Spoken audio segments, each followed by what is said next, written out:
Welcome back, everybody, to Empyrion Galactic Survival Alpha 12.3.2. We just had an update come out today. This is the Getting Started tutorial, and I am anoldguygaming, and we're going to continue right where we left off. Hope you guys enjoyed this episode. If you do, please hit that like button, subscribe to the channel, leave a comment, share out the video. And if you don't like the video, please consider leaving a factual, constructive comment and help me to improve. Okay, guys, so I've got a few more things to go over with you based upon comments that I've been getting. So you guys that have been leaving comments, reminding me of some things, giving me some new tips to share with everybody else and all that. Really appreciate that.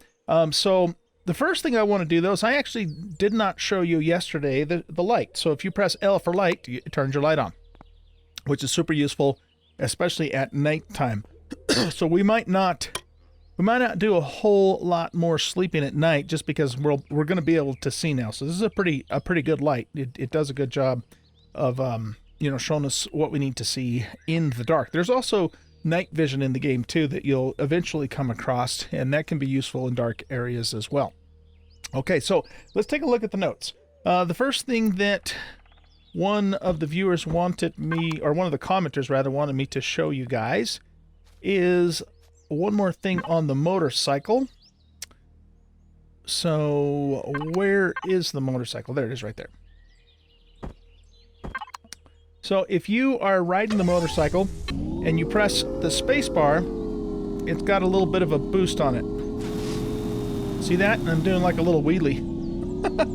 So it's kind of fun. I still don't like this motorcycle. I think it sucks. I'm just going to throw that out there. But I mean, you know, who doesn't like to do wheelies, right? So you just kind of get up to speed, and then you hold down the space bar, and then he goes and does his little wheelie. So, okay. So if you want to ride the motorcycle around and give it a little boost and a little wheelie like that, you can do that with the space bar. Let's get backed up here.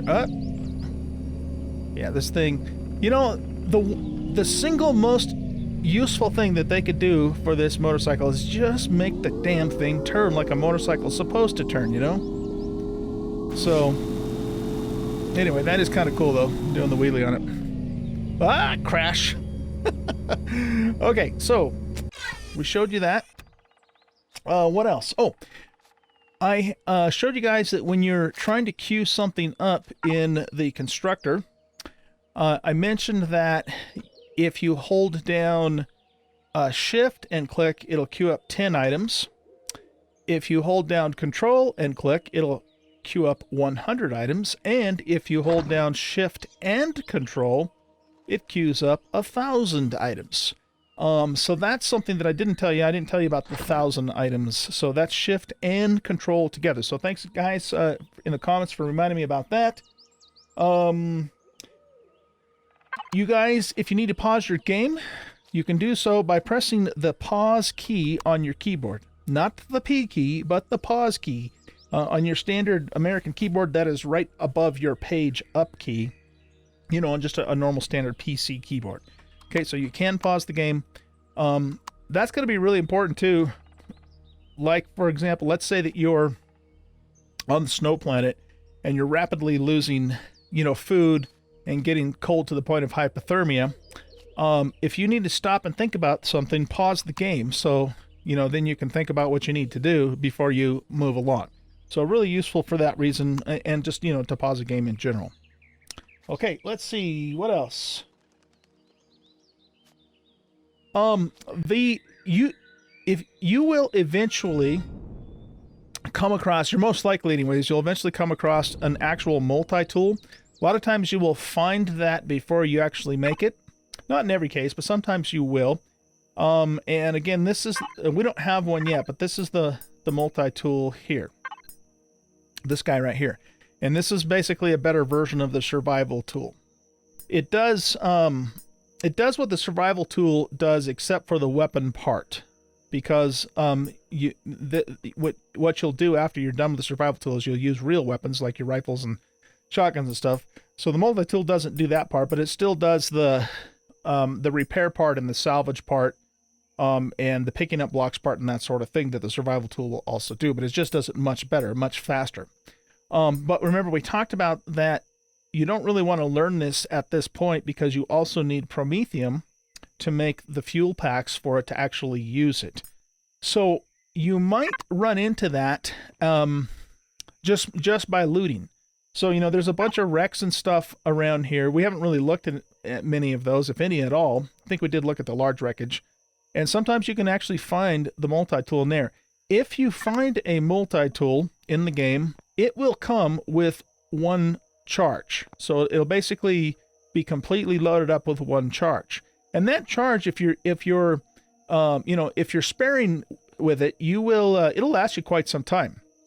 So if you're lucky enough to do that, then you would have the ability to remove this cockpit, for example, a hull, and then put it back down as a covered cockpit, which is going to be absolutely essential on the snow planet and the arid planet. Here, we don't really need to worry about that so much because, you know, we're on the temperate planet. But if you're on the snow planet or the arid planet, you got to change out this cockpit and make it an enclosed cockpit, because then it'll keep you warm or cool, as the case may be, depending upon which of those planets that you're on.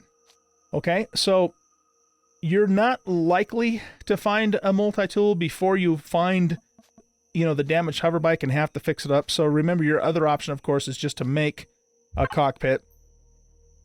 And one of the things that you can do is you can actually salvage this cockpit and use the parts from it to go towards making a new one. I don't think you get all of the... What's that red thing over there? Oh, I think that was the spider's nest. Okay.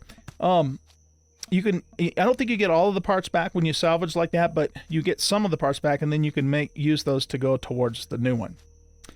Now, having a covered cockpit on the temperate planet's still not a bad idea, because it'll give you some protection in case a drone comes by, or a creature or something tries to nab you. Though I have noticed in the past, I don't know if this is still the case, but I have seen where creatures can still attack you through the cockpit, which is pure and utter bullshit, but that's it's happened before. Maybe they fix that. I hope they have, but I don't know that for sure. I haven't tested that theory. So yeah, that's pretty much it. There's one other thing that was mentioned in the comments that I might save for later, but I'm not going to mention that right now. So again, thank you to all of you guys who are leaving those comments and helping me help our new players out with learning the game. It's fantastic. I really appreciate it. It's a nice little group effort that we all got going on here. Okay, so you can see that it's nighttime, and without the light, it's pretty damn dark, but the light does a really good job of lighting up the area for us. So just another advantage of having a spacesuit. Okay, so right before we left last night, we put the rest of our blocks in there. One of the things that I want to do is, let me look at something here. Let's get our drone up in the air. Remember, that's the F5 key. Just want to kind of look around at our structure. So I think what I'm going to do is, I might not bring it out this way anymore because of the fact that the ground is starting to slope downwards. Now, you can extend the blocks out in this game, but the further you extend them out without support, the weaker they become. And in fact, there is a really useful menu in this game. A lot of people just call it the N menu because you open it up with the N key. It's a little more advanced than I want to get into. However, there are a couple things actually I am going to show you from the N menu, but what I want to show you right now is that if I press N, excuse me, that's N as in Nancy, by the way, and go to this debug tab, and then I click show structural integrity. What that does is it then shows how strong the block is, what its SI is based upon where it's currently positioned. Okay, so if it's this really bright green color, then that means that you have basically full support of the block. Let's just look at this really quick, though. So what I'm going to do is I'm going to attach to this container with the wireless, and I'm going to put the block on my toolbar like so. And watch what happens when I start to extend these out. We'll just go out maybe like 4 blocks. Okay, so do you see how it's starting to get a little darker there?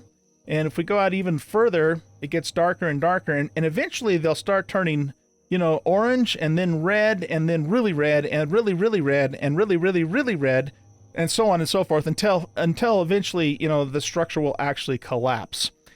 So when you're building something, especially if you're building something that could potentially have structural integrity issues, then what you're going to want to do is use this menu. You don't necessarily have to keep it on all the time, but if you have it on, you know, if you just pop it on now and then just to check and make sure your SI is looking good, then it should help you avoid, you know, those types of problems, okay? So there's a couple other things I'm going to show you in the in menu later, but for now, let's just go ahead and turn that off. Okay, here's another little trick I'm going to show you about Empyrion. So I'm going to take my survival tool here, and what's going to happen is I'm going to cut this block here, and the rest of this little structure is going to collapse. And then what you can do when blocks or groups of blocks collapse like that is if you quickly pick them up, then you actually get some of their materials back. I don't know if you get all of their materials back, but you get some of their materials back. But you don't have a lot of time. It'll disappear within a few seconds. So you have to be quick about it, okay? So let me demonstrate that to you. So what we're going to do is we're going to, we got to get on salvage mode here. And we're going to break this block here.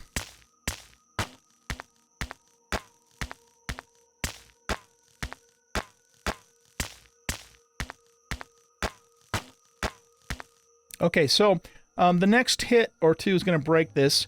Just watch in the lower left-hand corner of my screen, and it'll show you the materials that I'm going to pick up. Okay, here we go. Okay, so I'm going to quickly go over here, press F to pick it up, and did it not show up? Okay, let's look in here. What the hell? Oh, yeah, no, it didn't pick it up. I don't understand why that didn't work. It's not in my own inventory, is it? Okay, well, there's a reason why that didn't work. I'm not I'm not sure what that reason is. But usually when a group of blocks collapses like that did, if you pick it up quickly, you get it's like you pick up the materials from it. I can't explain, guys, why that didn't work.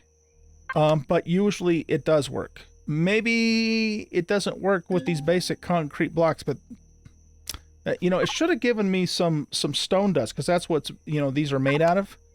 So yeah, not really sure what's up with that, but just take my word for it. It usually will work. So for some reason it didn't work this time, and I can't explain it. Maybe some of the guys in the comments can explain what went wrong there. So okay, anyways, enough of that. What we're going to do now is we're going to continue building out our foundation. We're going to make this structure just a little bit larger. But we also, let me press the T key. We need to make some more blocks. And the other thing that I wanted to do is I wanted to actually move our survival constructors closer to the structure itself, so that we can access them also with the wireless menu set up on our toolbar, because right now they're just a little bit out of range, so it makes it a little bit of a pain in the butt to get to stuff.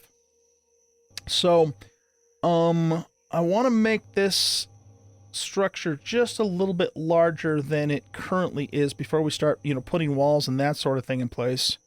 So let's just go ahead and build that out there. Now in this game you can place a block one at a time by just clicking the mouse, or you can click and hold the mouse and then you can drag out a whole row of blocks. And you guys saw me do that a little bit yesterday, and then I did it again just now. There's a couple other little tricks I'm going to show you too once we get some more blocks made up, as we start to build the walls and put the ceiling and all that sort of thing in place. But what we've got to do right now is we've got to move this stuff closer to our, because see how it's saying you're leaving the remote logistics network? They're just a little too far away from the building. Okay, we just lost our connection. So let's let's go ahead and do this. I'm going to reconnect to our controller. I'm going to very quickly run over here and put some of this stuff on my toolbar. Okay, we just disconnected, but we managed to get, you know, a couple of those heavier items in the case, or I'm sorry, in the storage cargo bin. You can see them in there, and we have to kind of do this until we get, you know, most of this stuff out of here. I suppose we could just, as long as we can hang on to all this in our own inventory, looks like we can. We should be okay. Yeah, we can do that. Okay, so let's go back here. Press F4 to get to the wireless menu, and I'm just going to kind of throw all of this in our cargo container for the moment, just temporarily. Let's keep that in our inventory and continue to crank out the energy bars there. Our food's starting to get a little bit low too, but we'll worry about that in a second. All right, this has stone in it for more blocks. And these guys were making fuel.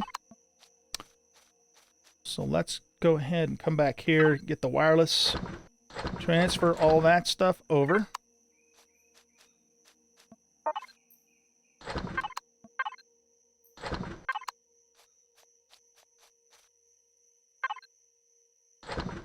Cool. All right, now we can pick all these up, and we pick up the constructors by doing a Shift F. And what I'm going to do is I'm just going to put them right in front of our building here, maybe to this side.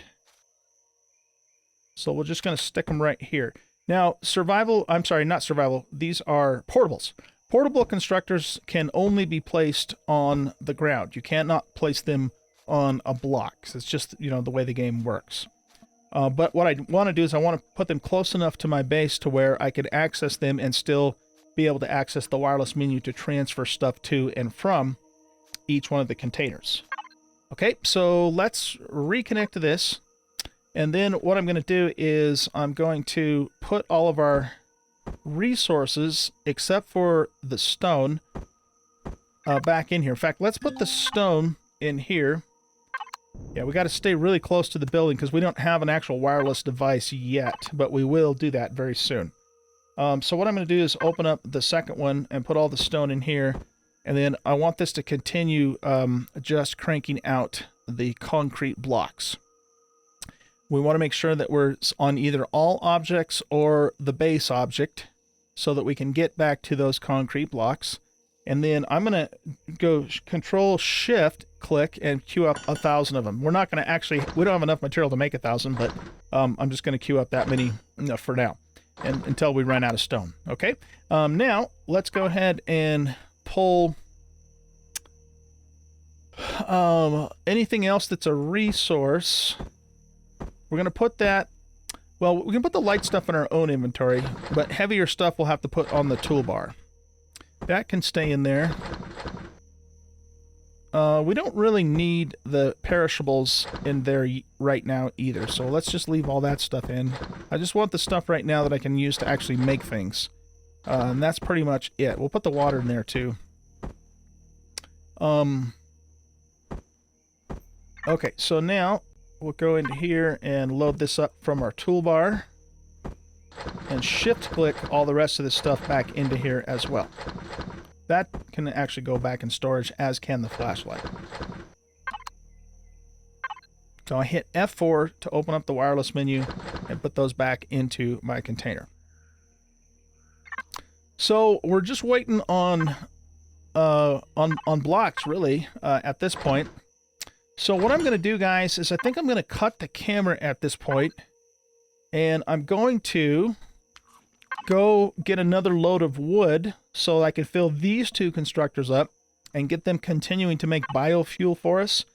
And I'm probably going to have to go get a little more stone too, because I don't think we're going to have enough stone to finish the blocks for the base. Okay, so let me do that, and I will bring you back in just a little while when we have enough blocks to continue building out our base. Be back in just a bit.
Okay, here is something that you shouldn't do.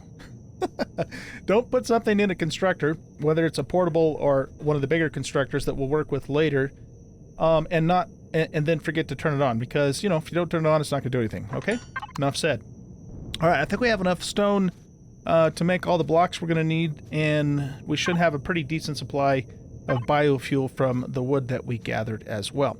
There is one more thing I think I want to do before we get started with the building. When I kind of went down to the south a little bit to cut some wood, and I found the silicon deposit. And the way that works, by the way, is as soon as you get close to a deposit, the game will just automatically find it for you. So you'll see a thing pop up and it'll say, hey, you found a silicon deposit, kind of thing. It does like its little ding thing. So I think what I want to do is we're going to go ahead and mine a copper deposit.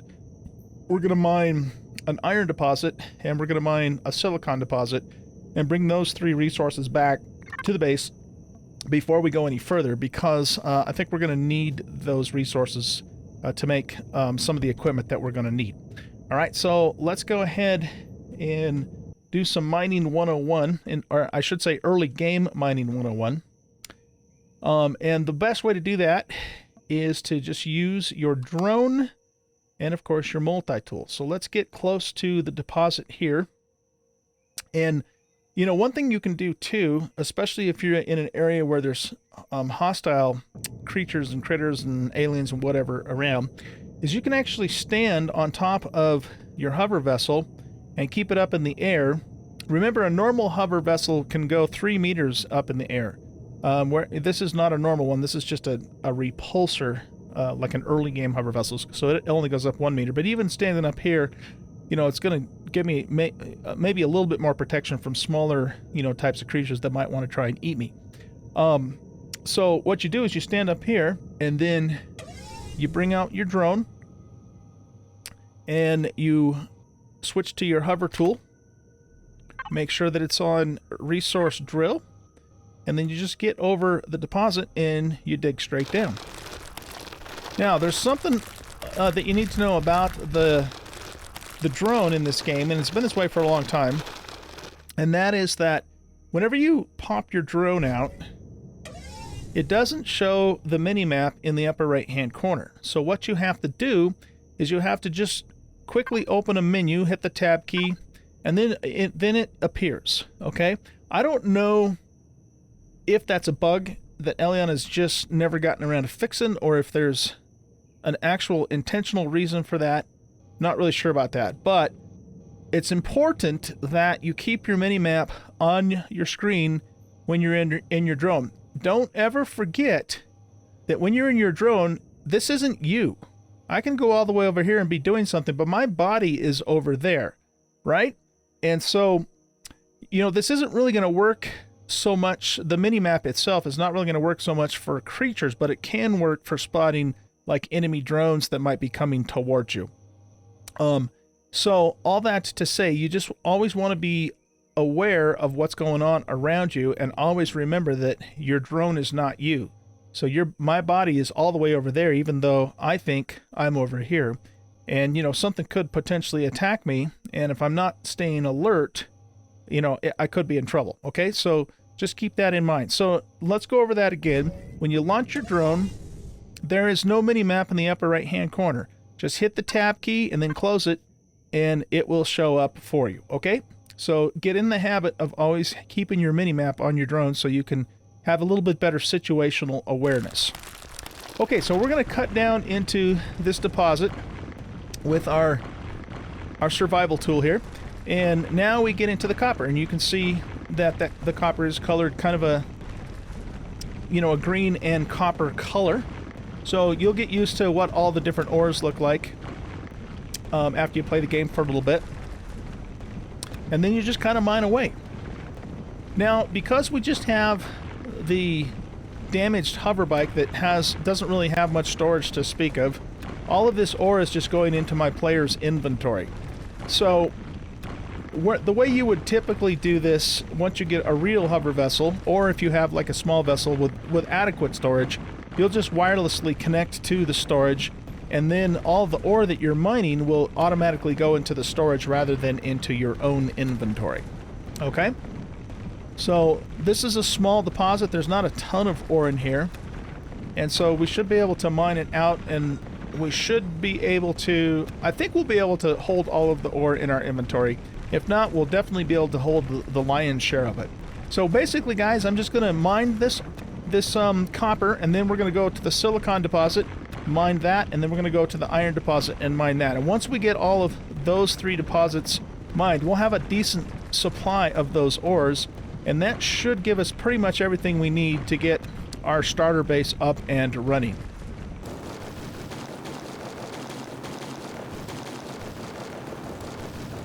Okay, that, oh, we got a little spot here. Let's see if we can get a little more copper from that. Okay, so that completely exhausts this particular deposit. All right, now, really important. You see that big hole I made right there? I don't want to fall into that later on. Because it's a big, deep, nasty hole, right? Now, if I did happen to fall into it, I could use my survival tool and I could burrow back out of it. But it would take a little while, it'd be kind of a pain in the ass, but I could do it. What I like to do once I have an actual mining drill, which you can't get until you hit level 7, because you can't learn it until level 7, is that mining drill has an option on it in the right-click menu. You won't see it here, but it's called the filler tool. And you switch to it, and then what it actually does is it actually fills the ground back in. And so what I'll do is I'll take that filler tool and I'll patch this hole up and completely cover it up so that myself, or if I'm on a multiplayer server, my fellow Empyrion players don't accidentally fall into it later on. Unfortunately, in the very early game, you don't have the access to the filler tool, so you're just going to have to be careful that you don't actually fall into these holes. Okay, let's go ahead and grab this little ironstone since it's right here. We want to get to resource drill. So we were able to mine that entire deposit, and we just about filled up our inventory. Just about. Now, one of the things I could have done if I didn't quite have enough is I could have tossed the stone. Of course, the stone's going to be useful to us too, but stone is a lot easier to get than copper. And so if I needed a little bit more space, I would just either drop and come back for it if it made sense, or just simply trash it. It doesn't really matter, actually, what you do, to make a little more room for the ore. So you'll generally always get a little bit of stone while you're mining. So keep that in mind, if you just need a little bit more space to get that last little bit of ore. Okay, we're going to go back to the base and empty what we currently have so that we can then go get the silicon and the iron. So we're going to put all of this right into... Man, this thing is squirrely. Right into here. And that gives us a nice little supply of copper. And one thing we could even do while we're out and about is we might as well convert all of this to ingots. There are a couple of things... Let's see. No, you know what? It looks like they changed that. There used to be a couple of things here in the survival constructor that you actually needed raw copper ore for, but it looks like they switched everything to just use iron ore. Okay. I don't know if I like that change. I mean, yeah, it makes things easier, but it goes back to, kind of dumbing the game down a little bit, and I think I talked about that in one of our earlier episodes. So, it is what it is. So I guess all that to say is, to my knowledge, then, I don't think there's anything that requires raw copper, so you might as well turn all of it. Here, actually, I'm going to do the shift-click, control-shift-click and queue up 1,000 of those, though we're not going to actually make 1,000. You might as well turn all that into ingots. There's no reason not to.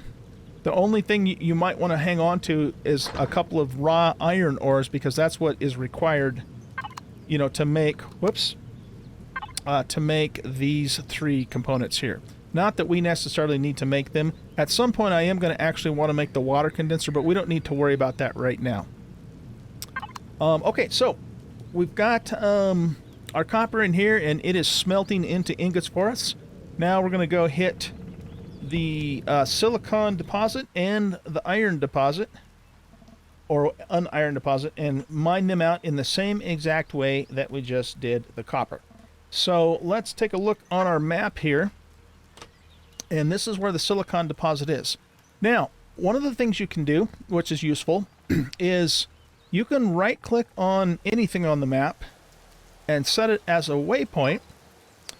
And also, you can give it an icon if you want to.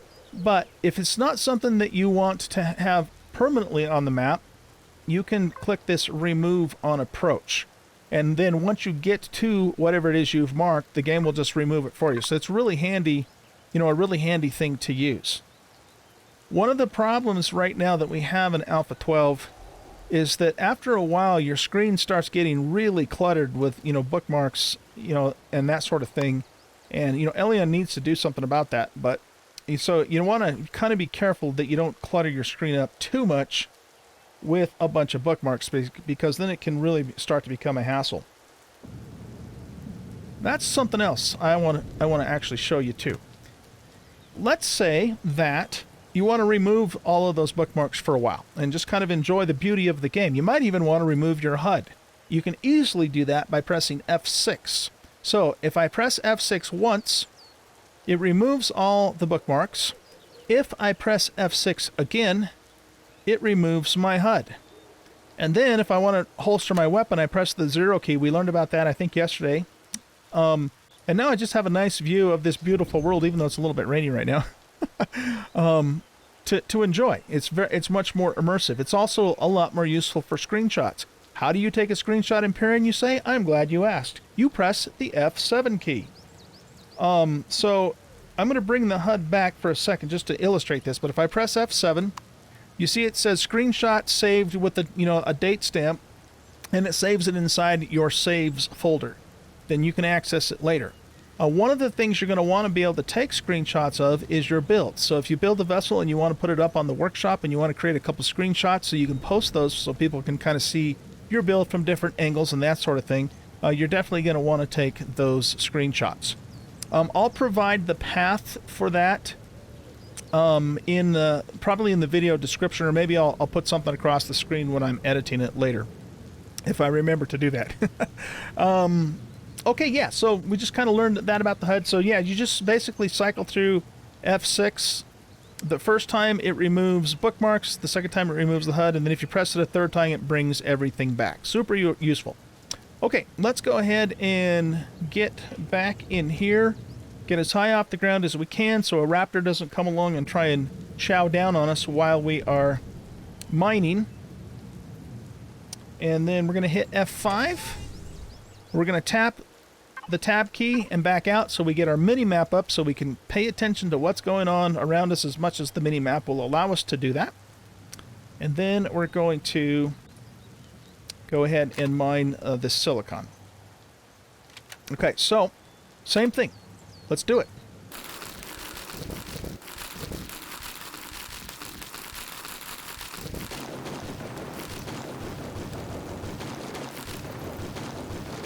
If you happen to be mining in an area where there are enemy drones around, aka the moon, or potentially mining near a Xerax POI, it's a very smart idea to occasionally just open your map and kind of look around and make sure there's no red dots or anything nasty coming towards you, because your mini-map, has a limited range. If you see a red blip on your mini-map, it's almost too late. They're almost already firing on you. So you have to really react quickly in that situation. We don't have to worry about that here on the temperate planet in the crash site zone, but later on, you're going to want to do some mining on the moon or in more hostile places, and you really need to make sure you pay attention to those sorts of things if you don't want to get your ass handed to you.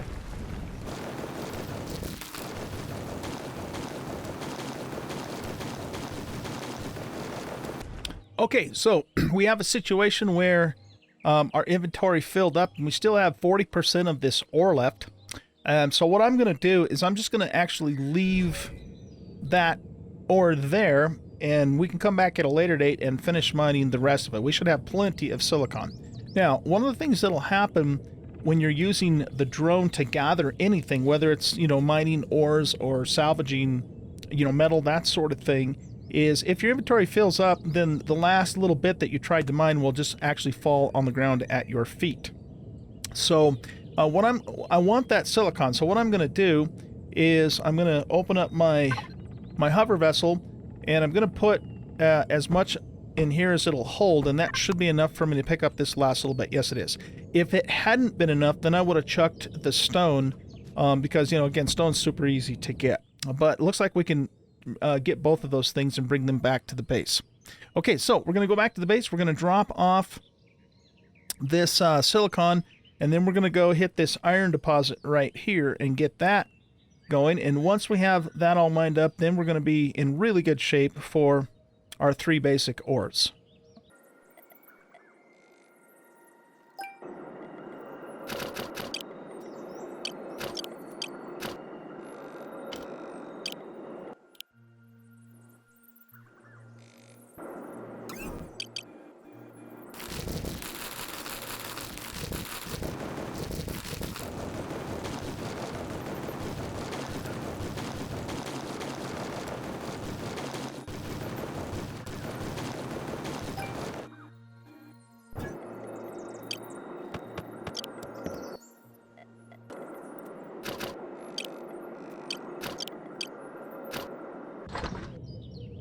Okay, so this constructor is still working on silicon, and I still have quite a bit of ore left. So what I'm going to do is I'm going to transfer the iron over to this guy, because 290 blocks should be plenty of blocks for us.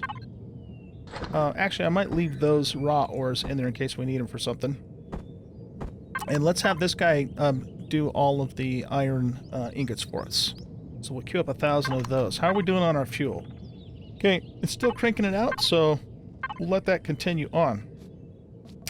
Now, I want to actually show you, I want to demonstrate to you what I was talking about earlier, that we couldn't seem to quite get to work with the blocks.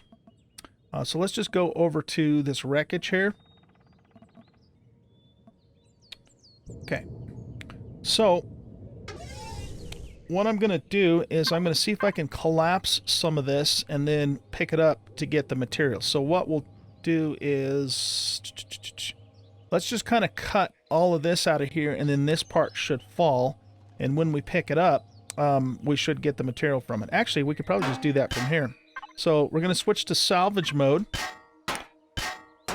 and this is combat steel, so yeah, this is the hardest steel in the game. Okay, so you see how that fell? Now I'm going to pick it up. And you notice in the lower left-hand corner that when I did that, I got some extra material. Let's, is this combat steel too? Yeah, it is. That's just normal steel. Okay, let's go ahead and cut this whole little section, and then we'll pick up the part that drops.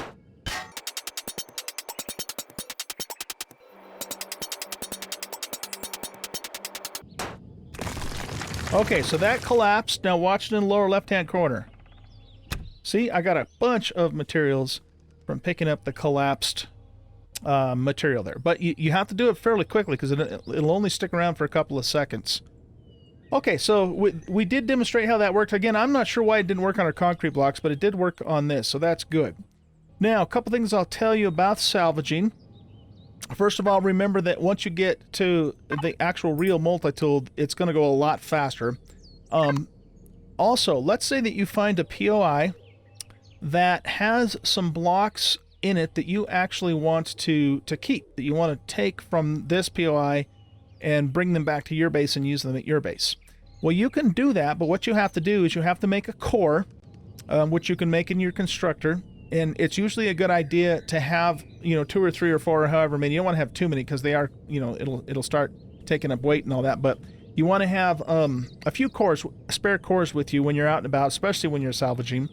And so what you can do is you can attach the core to the POI by just simply setting it down, And then that makes the POI become yours. You now own it as it's your as if it was your structure.